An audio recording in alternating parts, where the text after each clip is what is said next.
Alan, ngayong inilabas na yung death certificate nitong estudyante na sinampal umano ng teacher. Ano na yung susunod na magiging hakbang ng pulisya at ng mga magulang ng biktima?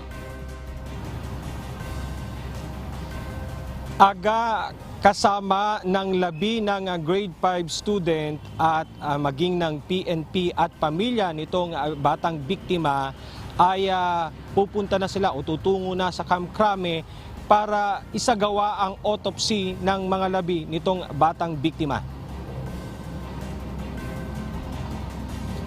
Pero aga kwento ni Ginang Elena Mingoy, bago pa man ito makuha ang death certificate ng kanyang anak na nasawi sa pananampal umano ng kanyang guro, naging pahirapan pa ang pagre-release ng dokumento ng bata. Narito, aga, pakinggan natin ang naging pahayag ni Ginang Elena Mingoy, ang ina ng grade 5 student na biktima ng pananampal ng isang guro.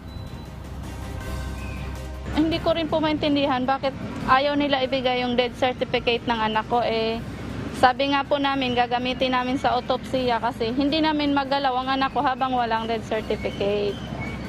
Kaya po sabi nung kasama naming mga pulis, sabi, kung hindi nyo po ibibigay ang death certificate ng bata kasi hindi na autopsy ang bata, pangatlong araw na, ipapatulpo na lang namin kayo, ipapamedya kayo para pati kayo maisasama sa kaso. Aga, base sa death certificate at initial findings na inilabas ng ospital, may pamamaga at pagdurugo sa paligid ng utak ng bata na posible umanong nagmula sa isang pang-aabuso na maaaring naging dahilan din ng maagang pagkakasawi nito.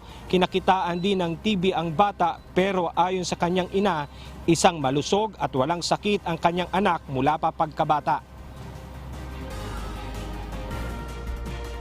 May sakit ba si Karen? Wala po.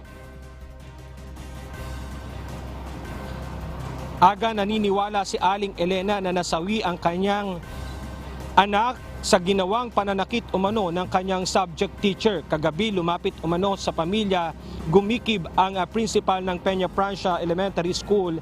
Dito tinanong si Aling Elena Aga kung willing ba itong ipalipat sa ibang paaralan ang guro na sangkot sa pananakit ng kanyang anak. Subalit ang naging tugon ng ginang,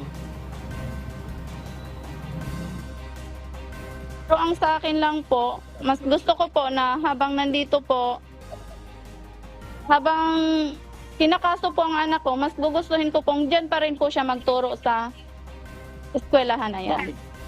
Mas gusto ko yung nandyan siya, naaalala niya kung anong ginawa niya sa anak ko. Aga, bagamat nakarating na rin kay Aling Elena na gustong lumapit sa kanya ang gurong sangkot sa insidente, pero tumanggi muna ito sa nais na mangyari sa ng guro. Pursigido pa rin ang ginang na ituloy ang kaso at papanagutin ang may mga kinalaman sa nangyari sa kanyang anak.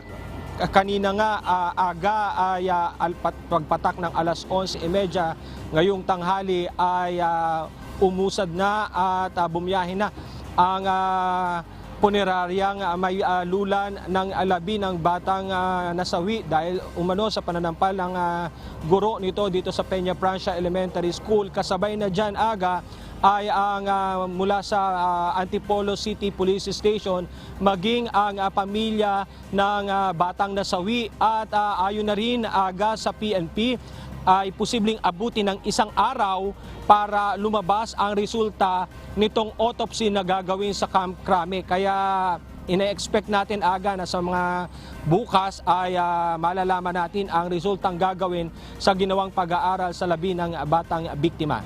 Aga. Maraming salamat, Alan Manansala.